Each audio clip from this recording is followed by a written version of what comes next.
A 1, 2, 3, 4. Oh, hello.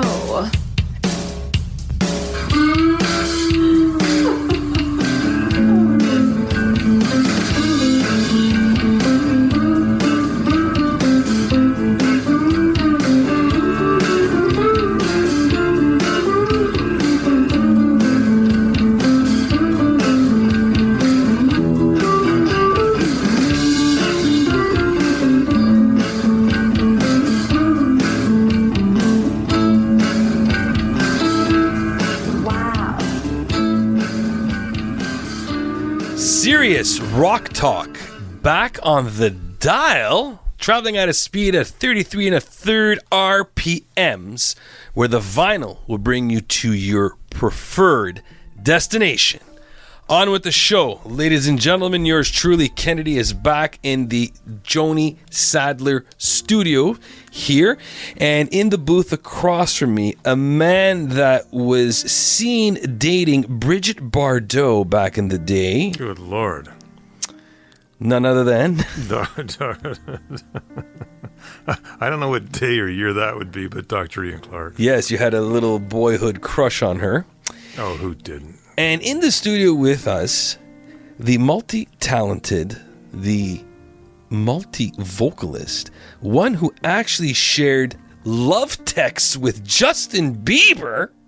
That I did. Goodness. None other than the wonderful Regina Bianca. There we go. Right. She is back, ladies and gentlemen. And she's actually looking forward to this show because she's already jamming in the studio here. Her head is bopping. And she's got it going. So today is an interesting little show. We're going to do our top 10 guitarists. Each one of us has composed a list of guitarists that we like or think deserve to be on this top 10.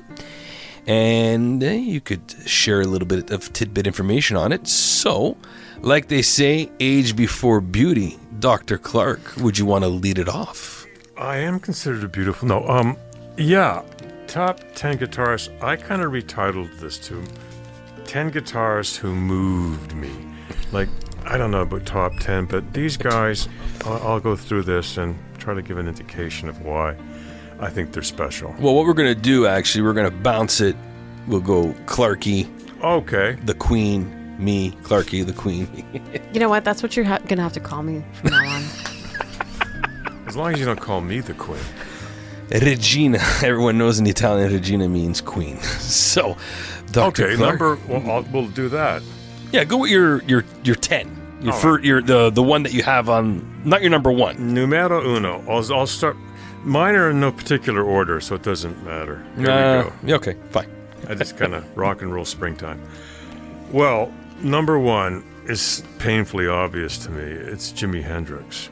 And I've said before in this podcast, when you start talking about rock guitar players, sooner or later, you're going to have to talk about Jimi Hendrix. It's just unavoidable. So regardless of whether you think he was a technical virtuoso, a great composer, or whatever, there really is no denying his impact on generations of guitar players. He hit a high watermark that has never been reached again because he was so unique. He looked the part. He had great clothes, great hair, great compositional abilities. He had amazing way with feedback. I mean, Jimi Hendrix, kind of like the Marlon Brando almost of rock, in that he's a one-off. You can't train for that. You can't go to school. He was just freakish that way. And so, in terms of influence, he's just outstanding. So, Jimi Hendrix. Jimi Hendrix. Very nice choice. Regina.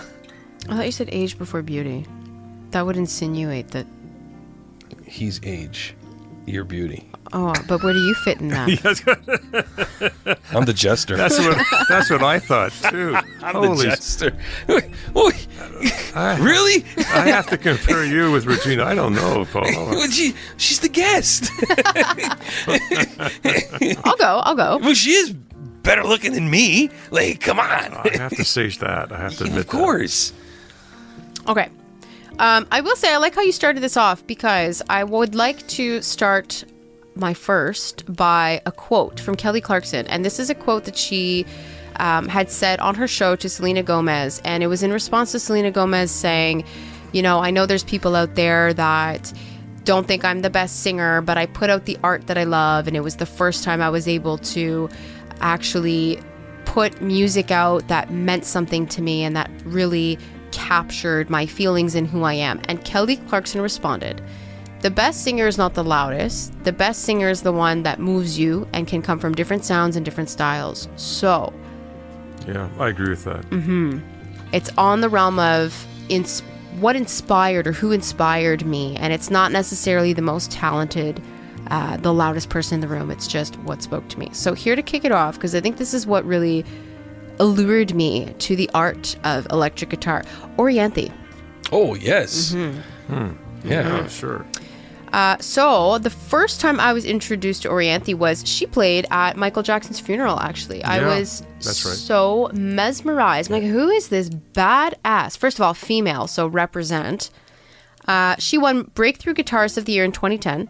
And in 2011 was announced that she was Alice Cooper's new guitarist. And, you know, kudos to her because she is in a male-dominated field. She stands out. And you know what? Good for her. She's Australian. Yeah, she is. I didn't know that. Yeah. Okay. So she... Good trivia. She's Italian, too. That I don't know. I believe she is. Really? She's one of us. Gobble gobble, one of us. We're fist pumping in the studio. I love it. Oh, I forgot a title. She was named one of the 12 greatest female electric guitarists by Elle magazine in 2009. That's the one I was looking Not for. bad. Yeah. No. So yeah, good on her. She's got Sure. she got the moves. I remember her, yeah. I like Orianthi. Oh, all right. Is it me? Yeah, now it is. Yeah. Oh, it's me. Go It's ahead, gonna be- beauty. Oh, thank you. So I actually chose to start off my list with Gary Clark Jr. No relation to Ian, unfortunately, because he spells it differently. No, none. He has actually been known as an heir to the crown of Jimi Hendrix or Stevie Ray Vaughan. Grammy-winning blues rock guitarist Gary Clark Jr. has consistently demonstrated a much broader reach in his fury playing, incorporating elements of soul, funk, grunge, and hip-hop into his records. He did kind of reach out to me, not reach out to me, but the reason why I put him on the list is that when I saw his interview with Howard Stern and how he talked about where he came from and how he learned how to play the guitar and his trials and tribulations. And then when he did the Beatles remake of Come Together for the Justice League movie, he just nailed that thing. He beat out Aerosmith's I know this version. guy. Yes, Gary Clark Yeah, Jr. I know this guy. So he's on my list. I can't say nothing about negative Right. about Gary Clark Jr. because he's right now one of those up and coming guitarists that's still keeping it rock. No, I know this guy. I have number 2. Again, these are obvious, but this is the way it goes. Jeff Beck. Oh yeah. Jeff Beck was likely, I think, some kind of genius. He took the electric guitar to places it had never been, and with his passing, I don't think will ever go again. He made it sing. He made it almost human. It was very strange. Listen, there's a mystical quality, a mystical element you can feel when you hear the best musicians. It could be Miles Davis or Glenn Gould. It doesn't matter. And Jeff Beck had that at his peak. And it's kind of eerie. And you forget what you're watching and forget what you're hearing. He was special, Jeff Beck. And I saw him live a few times. Maybe not the best, not a great performer, not a great showman. He had something else going on. So Jeff Beck is my number 2. He was Rod Stewart's guitarist for a period of time. Was Yeah, he? he's Rod was the vocalist in the Jeff Beck band. Yeah. Regina. Do we know Jinju Lee? Who? Sorry, the look on your face was priceless. Who? Okay, so Jinju Lee, she performed with the Jonas Brothers, Jordan Sparks, CeeLo Green, and most known for her being the only female member of the band DNCE. You've heard of DNCE? Yes. Joe Okay. Jonas is in that as well. And they debuted in 2015. So again, I've seen her perform live at the Jonas Brothers concert, and she's wicked. I think she's funky. She's got like funky style. She's always in the most like creative outfits. Her hair is wild, and she's one of those like guitarists that gets down on the floor, starts going on her back. I don't know how to describe it. You're like on your knees, legs, back. She's basically on her back, and she's playing guitar, and she's rolling around on the floor, and it's epic. Moved to LA from South Korea, learned English at 19, and she originally met Joe when she started touring with the Jonas Brothers in 2009. So for me, really, again, on the whole topic of like female empowerment, she's it. Junju Lee? Jinju Lee. Jinju Lee. That's great. I'm going to look her up. I'm going to look her up. The next guitarist I put on my list, I kind of went a little off the chart here. I never talked about, I find he's very underrated, Steve Lukather. No guitarist summed the sound of the early 80s better than Steve Lukather, founding member of Toto, or as like the old Italian guys would say, Toto. You know, he was... Toto Cotugno? Toto Cotugno. So Toto, not Toto, excuse me, Steve Lukather. I could have put Toto on my list if I wanted Toto's to. a little dog. Yeah, but Steve Lukather, obviously one of the founding members of Toto, is known for his stylistic agility of playing guitar. A lot of people don't realize this, but Quincy Jones said that he's the dude when it came to winning a Grammy album with Toto's 1982 Toto 4. And you got to realize in 1984 on the Thriller album from Michael Jackson, Steve Lukather was the one that wrote the musical lyrics for the guitar solo in the song of Thriller. Yeah, I mean, he's for a while was the go-to guy. He did a lot of session work, Steve Lukather. Yeah, he's one of those guys that people are going to call him and say, listen, I'm doing an album, I need a rhythm guitarist. Yeah, he shows up, he does it, and he leaves. That's it. My number 3, this is the last of the so-called obvious ones, but it's Jimmy Page. Jimmy Page showed the world, I think, that what can happen when you combine a great guitar player with a great composer, and the two are often mutually exclusive. Like, for instance, Jeff Beck was not a composer. He was an instrumentalist. Jimmy Page was a great guitar player and a great composer. That's extremely rare. It's like being a really amazing singer and a great composer. Mm-hmm. These things, life is not that easy. And Jimmy Page was an amazing composer. And boy, could he play a Rickenbacker. Yeah, so he's my numero 2. So that was, you said that was the end of your obvious list.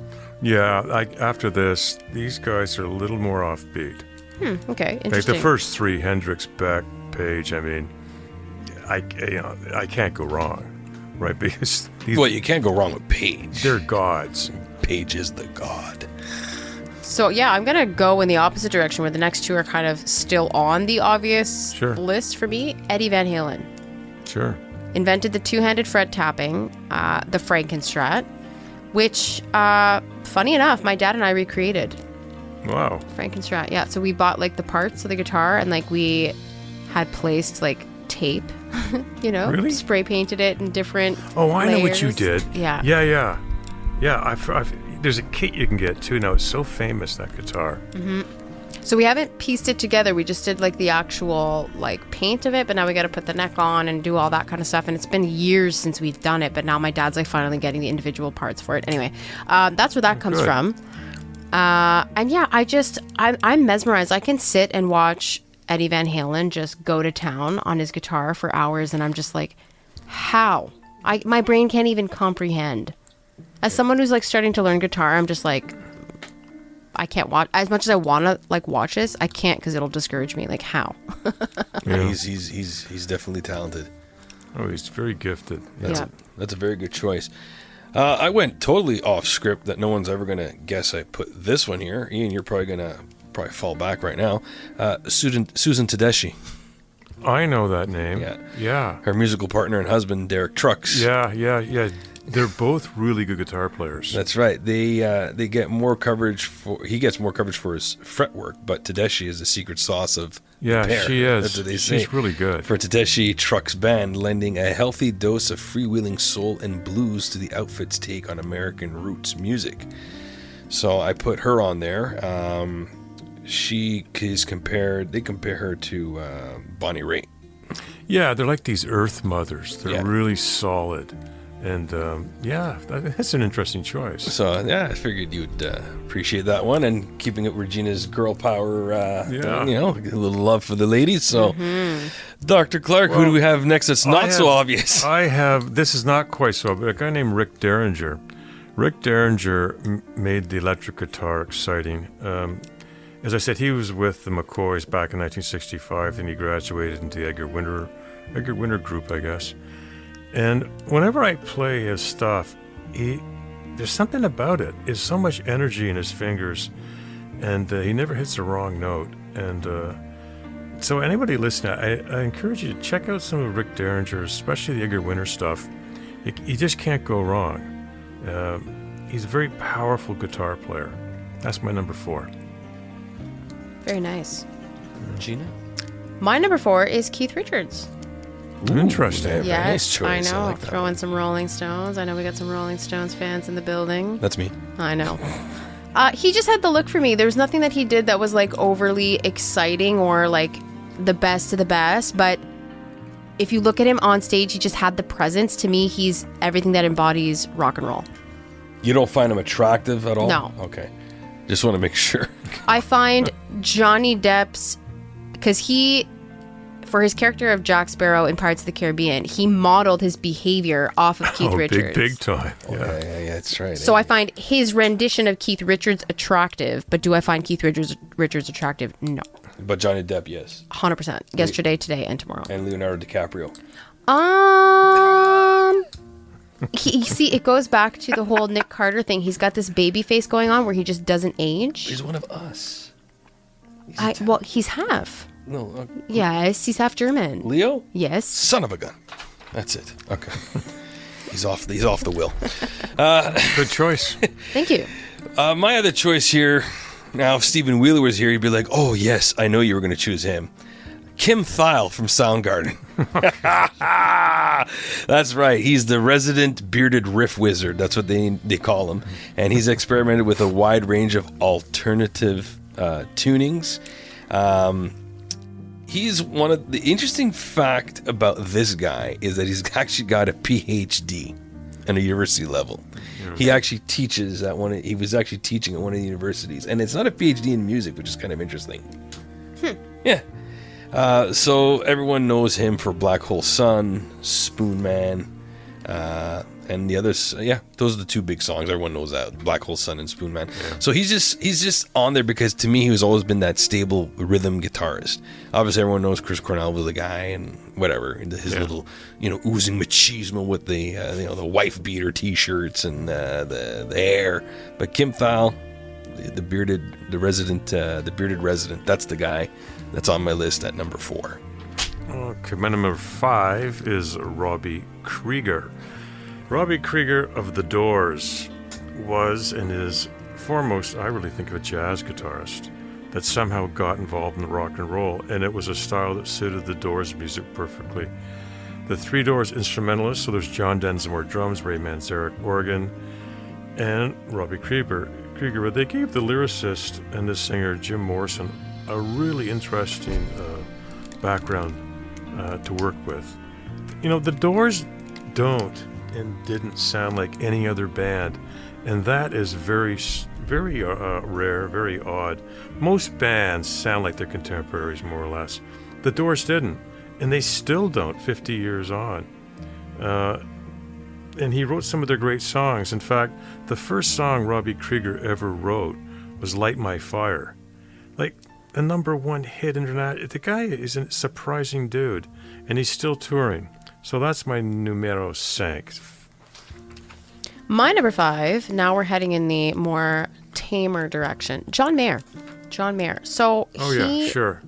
Yeah, it kind of goes back to what you were saying, Dr. Clark, about the mix of skill and songwriting. He's got it. Yeah. He's not flashy, but he's got the rhythm and he's got the timing for me. And it's so... He's more of a soothing, like if I want to just be like soothed, I'll play some John Mayer, but it's all in his timing and the way that he plays. It's just delicate and it's like a hug. that just Yeah, that's nicely comforts put. you. Yeah. Yeah, that's good. So his body is a wonderland? Is that It what is, yeah. Okay. I saw it. What movie was it? I want to say it was like, it's a movie with Will Ferrell. He's in it for like 2 seconds. He's at this party playing a song, and he whispers to somebody, I want to say it's Will Ferrell, on the side. He's like, you want to see a whole bunch of women wet their pants at the same time? Watch this. And then he just starts playing. John Mayer, a good choice. Forget about him. It's been a while. I haven't heard about him, but I guess I don't listen. It has, though. Like, I haven't heard much from him recently. No, he was everywhere for a while. He was. I went with someone who's half Italian, half Portuguese. Uh-oh, that's the trouble. His real name is Adam Joseph Pereira, but we all know him as Joe Perry. Oh, yeah. Aerosmith's Perry developed an expressive and elastic style that evolved with and around the untamable voice of his longtime partner, another good Italian boy, Steven Tallarico, but we all know him as Steve Tyler. Hey, their Montreal gig got rescheduled finally. I know, I'm going to get tickets. Get them. I'm going to go. I'm already going. I'll see you there. That's right, you got your tickets, I right? did. Yeah. Now I have a date. So now that I know he's gonna be back. Now that you know he's not going to die, Yeah. I guess you can go and see him. So he's actually been put in the same realm as the virtuosos of Eddie Van Halen, Slash, and Billy Corgan. Everyone knows Perry's stuff. His riffs were basically Mama Kin, Walk This Way, Janie's Got a Gun, and let's be honest, his rendition of Come Together, he did a good job. He did a great job. Yeah. So Joe Perry, he's always gonna be on my list. Well, my number 6, I'm cheating a bit because I'm going to put 2 guys under one number. And this is where it gets a little obscure. They're guys, Steve Hunter and Dick Wagner, these 2 Detroit guitarists who play with Alice Cooper, but they played with pretty well everyone back then. What I'm citing them for, and if you look this up in Wikipedia or whatever, or people that are really into music know this bit, they did a duet for an intro of Lou Reed's song, was it Sweet Jane, for his Rock and Roll Animal album. And it's often cited as one of the best rock instrumentals of all time. And when you listen to it, it's stunning. They're so good. And I noticed people on YouTube try to emulate it. For the folks out there, just do me a favor and listen to the intro to Sweet Jane off the Rock and Roll Animal album. It is fantastic. And it's these 2 guys, Steve Hunter and Dick Wagner. That's an interesting choice. Regina. My next one is Alejandro Manzano. So he is he's part of a Puerto Rican American band, lead vocalist, guitarist, and lead pianist for the All Brother cover band. So it's a cover band called Boyce Avenue. I'm not sure if you've heard them. No. They came to Ottawa, going into the depths, 6-7 years ago. I saw them live at a smaller venue, can't remember which one now, but they, as I mentioned, are a cover band, but they're so inspiring because when I look at the work that I do for weddings and singing in more cocktail settings, I always want to cover these pop upbeat songs, but I have to tell myself, okay, I need to make these songs acoustic somehow and like tame them down a little bit. They do such a good job of doing that. They've got, Miley Cyrus, We Can't Stop, Closer by Halsey, Mirrors, Justin Timberlake, Umbrella, Rihanna, What Makes You Beautiful, One Direction, and they do it in such a way that you would never know that those songs are upbeat to begin with because they just like get you right in the feels. Check them out if you haven't heard them. They're amazing. What's his name? Alejandro Manzano. That's a real talent to do a cover like that. I mean, I like people that reinvent songs. Yeah, that's good. I like that. See, we learned something new. Well, I have a great album of samba renditions of popular songs. It's fantastic. Yeah. Oh, that's interesting. Well, samba music, yeah. Next on my list, I could not leave him off the list, Randy Rhoads. Sure. Career was far too short. Obviously, as everyone known, unfortunately, he passed away in a plane accident in 1982 at the age of 25. And his precise architectural hyperspeed solos on Ozzy Osbourne's Crazy Train and Mr. Crowley helped a template for the metal guitar soloing for years to follow. Randy Rhoads, inspired a lot of people, including people like Tom Morello from Rage Against the Machine, saying that he practiced 8 hours a day because of him. Randy Rhoads is one of those guitarists that influenced a lot of people. He co-founded Quiet Riot as a teenager and then joined Ozzy Osbourne's Blizzard of Oz band in '79 after a few years working as a guitar teacher. So,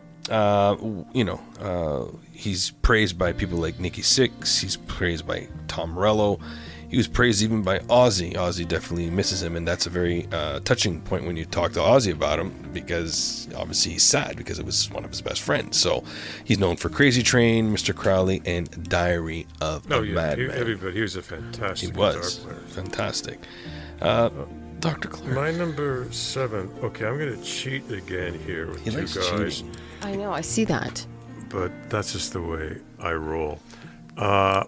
I'm going to get into a bit of trouble because I'm going to say that I think Eric Clapton, for the most part, is overrated.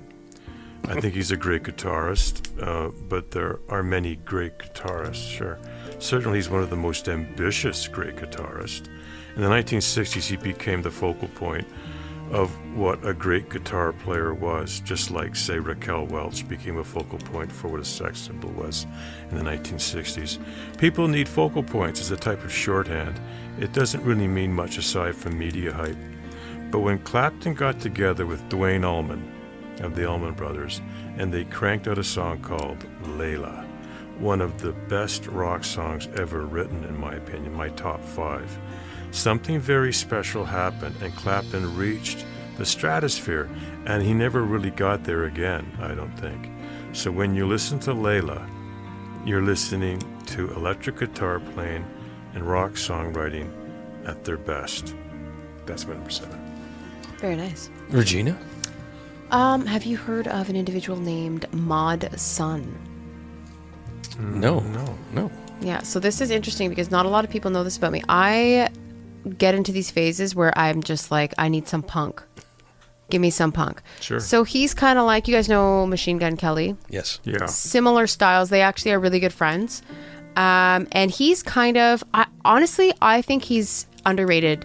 He dated Avril Lavigne as well a few months back, or I think almost a year now. So he got some recognition there. They had a song, I Still Burn For You. And that was on the radio. And anyway, it's Up in Flames. Anyway, so yeah, he's a vocalist, but he does guitar as well.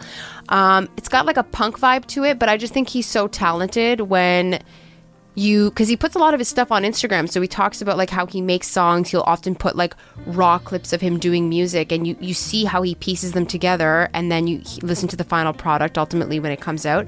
I just have a level of appreciation for people that, they don't have a lot of support from these huge record labels and they have to do it all themselves. And yeah, he's so talented. Great. Mod Sun. Mm-hmm. Good to Look him know. up, yeah. Good to know. See, this podcast, you learn things. You really do. You do. Next on my list, I put Kirk Hammett. So, like Black Sabbath played at 78 RPM, lead guitarist Kirk Hammett spray painting notes everywhere he could with the help of Hetfield as his other guitarist. So Kirk Hammett actually took over for Dave Mustaine, who's now successful in his own right with Megadeth. Kirk Hammett is that solid guitarist. He sits there, basically punches in the punch clock and does his job. He's one of those guitarists that you're going to know all the songs for, like One, Fade to Black, Sad But True, and Masters of Puppets. I jolted awake there. I know. I was going to say I was startled. I'm not going to lie. I love Kirk Hammett. I love Like a Metallica. minor stroke. These guys are they're the best, man. I don't know what it is with these guys. It's just something about Metallica that any album you put on, you're mesmerized. And to me, Kirk Hammett, he's in my number 4. Well, I guess I'm at 8 now. It's been mentioned, Regina mentioned this fellow. It's Keith Richards. And Keith Richards may not be the best guitar player in a technical sense, but he does something special with rhythm. And that makes him stand out from the pack. It might be his open tuning. I don't know. but combined with this aptitude for rhythm is this genius for riffs. They used to call him the human riff, because so many great Stone songs are basically just riffs, right? Keith Richards stands above the rest. In my opinion, he's among the best rhythm guitarists of all time. And more importantly, he knows when not to play, which is really important. Keith Richards plays slow on the beat. And if you listen to Honky Tonk Women or something, they used to say, like Billie Holiday sings behind the beat. Some singers sing on, some singers sing before it. She sang behind. So it's like the music's dragging her through this kind of languid style she had. Keith is also behind the beat. And if you watch him play, it's very, you can't copy it. He's behind the beat. Listen to Honky Tonk Women, and something seems a little off, but it's perfect. It's very funky. He's a great rhythm guitarist. That's my number 8. I'll have to listen to that again because I never noticed that. You know, if you listen to him, it's not on the beat. And I don't know what he's like. Ringo Starr never drums on the beat because he plays a right-handed kit and he's left-handed. Like, and it gives a funky feel to it. So. Well, I'll have to pay more closer attention then. Regina? So I had him on my list. I took him off. I put him back on. I took him off. Why did I take Ed Sheeran off the list? Because I actually hate the way he plays guitar. I thought it's because he didn't brush his hair. No. Get that guy a brush. I know this is like top guitarists, and I put him on ultimately because of the whole singer-songwriter instrumentalist idea. Yeah. I actually hate the way he plays, because if you watch him play an acoustic guitar, I swear he's gonna like bust a string. He's slamming that thing, especially when he doesn't, like, he's finger picking and he's strumming with his fingers. Yeah. It's very rough and it's hard on the ears. But when you see him perform, he does this, and I don't know what it's called. He's got that looper, that foot pedal looper. Yeah. And when you see him build his own song with himself playing the guitar only and just build a full song live in concert, that to me is art. So that's what ultimately put him back on the list. Interesting. Yeah. Ed Sheeran is good, though. I've seen him live, and his show does not. He doesn't fail. No. You won't be disappointed. Okay. So now we're getting to my top 3, and I always bounce number 2 and 3. So I'm going to switch my number 2 to 3 today because Regina had mentioned this man, and he is always going to be in my 2 or 3. Number 1 never changes. But number 2 today is now jumped to number 3, and it's going to be Eddie Van Halen. Mm-hmm. And if all Eddie would have released have been Eruption, this is it. Everyone would have been happy, we were good, and let's just move on with there. But he is the band. He was initially a trained pianist. His father wanted him and his brother Alex to both learn the piano, and they did. Funny enough, Eddie started off as a drummer, and his brother Alex started off as a guitarist. Then they realized, well, let's just switch, and they did. So Alex became the virtuoso on the drums, and Eddie became a freaking legend on guitar. With the help of David Lee Roth, they did Van Halen justice. And to me, key tracks of Eddie, obviously Thriller, because even though Lukather wrote it, Eddie was the one that played it. Eruption, everyone knows about Eruption. Ain't Talking About Love, Hot for Teacher. And here's a song that most people don't hear about, Romeo's Delight, on the Women and Children first album. I think you're missing one. Wow. Missing one what? One song. Well, I just listed a couple. No, I know, but one song that needs to be part of that list. Jump? Yes. With the synthesizer? You might as well jump. You might as well jump! And split your pants when you're doing it. That's it. Dr. Clark, who's Well, your again, number 9? Number 9. Number 9. That's the thing we have with number 9. Whenever we say 9 in the show, we always do, was it the John Lennon thing? No, it's Lennon from the White Album. Number 9. Number 9. Number Oh, I 9. see. That's just what we're doing. But here's the real question. Do you guys ever turn it up to 11?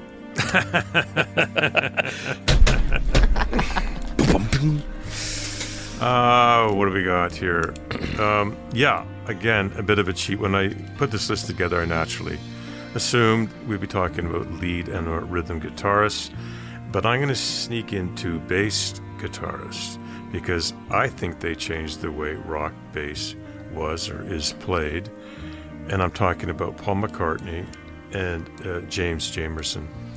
McCartney, obviously, Jamerson from Motown fame. So similar to film actors, I mentioned before, pre and post Brando acting. I think you have pre and post McCartney and Jamerson bass playing. They brought another level to the bass, and all you have to do is listen to something like Penny Lane or Marvin Gaye's What's Going On, and you realize there's something very special in the background, and that's this incredible bass playing. They're not flashy like John Entwistle, not rock solid, just very creative arrangement with the bass. And so I'm listening to my number nine. Regina? So this is another one I struggled on, off, just because I think that the hype might be like overdone now. I gotta put Taylor Swift on there though, because I just have mad respect. She's another person that I've watched her documentary. You know, you follow her on social media. She's known for posting how she comes up with her songwriting, and she talks very much about the process in a lot of her interviews. And sometimes it's like she'll have a dream about something, and then you see her in the studio either on the guitar or on the piano piecing it together, and just to see the journey of how she does it. And then the fact that she can actually perform it live, which I think is an art that is being lost. A lot of concerts nowadays, they rely on the electronic tracks. Very rarely do people even have bands anymore, even if they themselves can't play. Yeah. And I recently watched her Eras tour on Disney Plus because I was curious. I obviously didn't get tickets, nor did I have any passion to see her live, but I wanted to see what the hype was about. And I have to tip my hat to her because you know what? It's not easy to play an instrument while singing is one thing, but to do that in a crowd when you've got lights going on, you've got crowds to deal with, you've got dancers, you've got distractions, and you've got that many songs that you've written and composed, hats off to her. Taylor Swift. She's pretty amazing. She's up there right now, but her last album apparently is not getting good reviews. Is that what I'm hearing?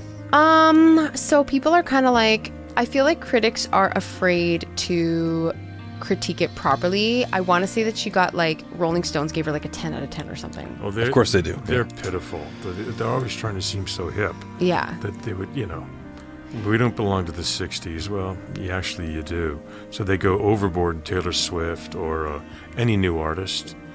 They just, they can't amp it down a bit. Mm-hmm. Not everything she does is amazing.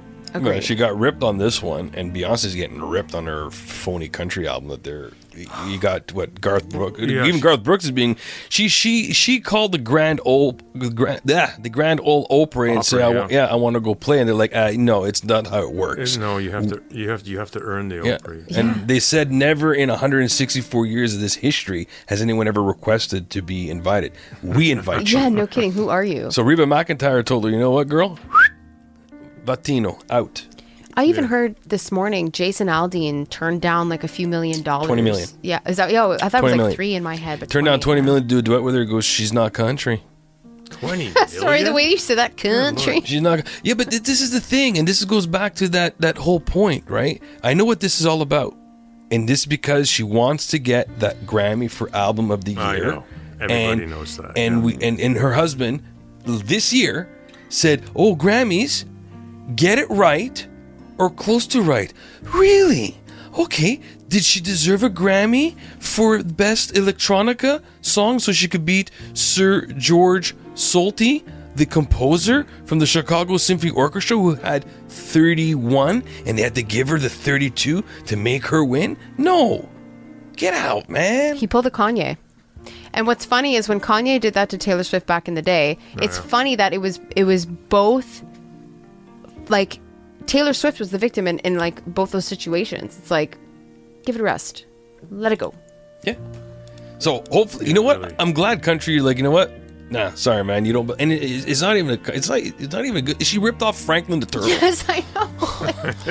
So I'm hoping the little Canadian series could get some cash out of it. Maybe revive it on an anime or what do you something. mean she ripped a melody from Franklin? Yeah. Yeah. Hey, it's Franklin. Come on over to my house. Oh, really? Yeah. This ain't Texas. There's no This ain't hold up. Yeah. Yeah. Yeah, Latino. Yeah, get out of here. All right, so my number 2, numero dos, is none other than Saul Hudson. You're like, Key? Yeah, Slash, baby. He's an instant guitar hero. His lacerating opening riff to Sweet Child of Mine would have done the trick on its own.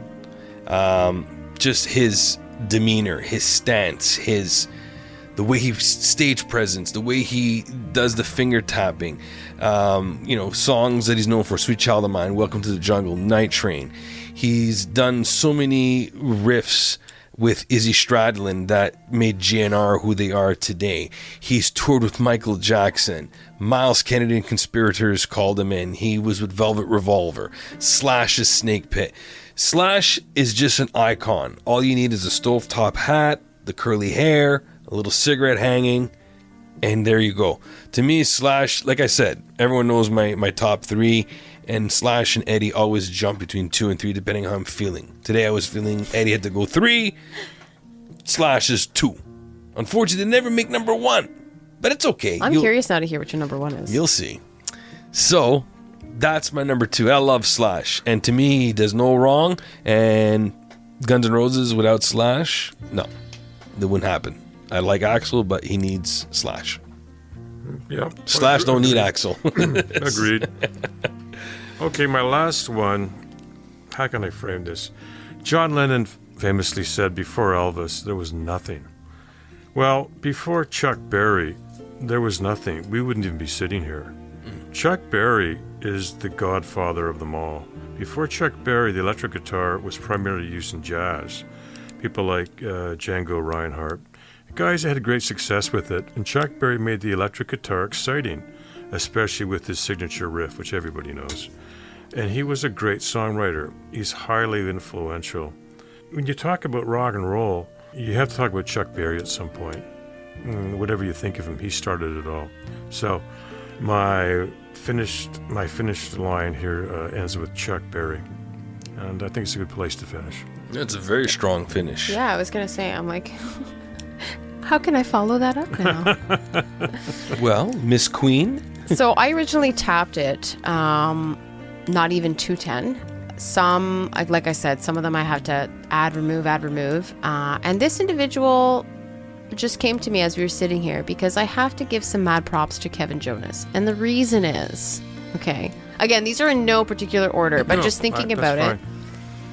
Anytime I've seen them in concert, like he's just never has a mic. He's just there and he's just carrying the team. I mean, Joe doesn't play an instrument, Nick does, and then they have a band on top of it to also add guitar in the background. But Kevin's just so sweet, and he's just playing, and he's just, keeping out of trouble, not singing, doesn't even talk to the crowd. He's just there. He's happy to be there. So you know what? He was the one also growing up that nobody loved, and he was always shafted to the side. So you know what, Kevin? Now's your moment. Kevin Jonas. Nice. That's a good nice choice. Little homage, yeah. I like that. And now we're getting to my number 1. Regina, would you like to take a guess who my number 1 is? Gordon Lightfoot? No. Oh. No, it's not Jimi Hendrix. No, I know. I was thinking that was going to be yours, to be honest. Never. Nothing gets Jimmy. It was either that or Van Halen, but you said that he was a 3 today, so I actually don't know. That's why I'm so curious. It's going to be the Thunder God himself, Jimmy Page. Well, I was close with Jimmy. You were close with Jimmy. Yeah, but he spells it MMI. He spells it with a Y. Still close. It is close. Phonetically, you can't tell. No, you can't. It's like Bon Jovi. Everyone knows it's his last name. So yes, of course I'm going to put Jimmy Page here. I have a frame of him in my home office alongside with a signed Bo Bichette frame for all you Toronto Blue Jays fans out there. So yes, Page had already made a tremendous impact in the world of rock due to his playing in the Yardbirds and his work as a session guitarist across the London scene. And then in his early 20s, Page was first called to record with to play on records by The Who, The Kinks, Donovan, Marianne Faithfull, and others. But in '68, he solidified his role as none other than the lead guitarist and legend himself for Led Zeppelin, with Robert Plant as the lead singer, John Paul Jones as the bassist, and John Bonham, God rest his soul. He was one of the greatest drummers out there. So yes, everyone knows Stairway to Heaven, everyone knows Kashmir, Going to California, but do you guys know Achilles' Last Stand? Do you guys know No Quarter? Or how about When the Levee Breaks? Or how about my favorite, Zeppelin album, which is Houses of the Holy, Dire Maker, you know? Oh, that's an amazing... Actually, Lady Gaga does a really good cover of that. So, how could I not put Jimmy on? I always argue with people, man, that's got to be Page. Oh, come on, man, why? Because, I don't know, he played the guitar, the 12-string, he used the cello bow, which actually Jeff Martin, when he came out with the Tea Party, he started doing that with the cello bow, so, and even looked like him, too, it was insane. So that is my number one guitarist. That will never change. You don't ever change, you're perfect. I know. Well, that was a really interesting episode. I mean, it was just totally unstructured, free form, and that in the best way possible. We all had a good time, and one question I do have to ask, Regina, do you want to come back? Oh my goodness, if you'll have me again. Well, we have to do the girl band. Oh yes, no, you absolutely. If you get anyone else on this show to do that one and it's not me, like I said, we're fighting. We're pegging you in. We'll work out our schedules. Yeah, because it's funny, as I was building this list, I had to go back to our email several times. I'm like, are we doing girl bands as well or no? Just boy bands. Okay. But I've already created a mental list. So you see I'm prepared now and I don't want to be disappointed. There are a lot of great girl bands over the years. There's a lot, and we'll cover every generation. Oh, You know what? I won't make it easy on me this time. Let's flip it. Give me the hard ones. You want the hard ones? Yeah. All right. But if you don't do the good decades justice, I will have the backup list. So we're going back. Ian, you're doing what, 60s, 70s? Regina wants to fill in the 80s for me. I'll go back to the Crystals, the Ronettes, the Marvelettes, the Supremes, sure. Yeah. We got a whole bunch, my dear. It's going to be awesome. It'll be I'm epic. excited. All right. So, Yep. This is it for the show. We want to sign off first with the Age Before Beauty. We're going to go beauty first. Okay, Regina Bianca signing out, and thank you for having me. Well, you're very welcome. Dr. Ian Clark. And Ferris Kennedy saying good night, and we'll see you soon. Arrivederci. Bye. Bye-bye.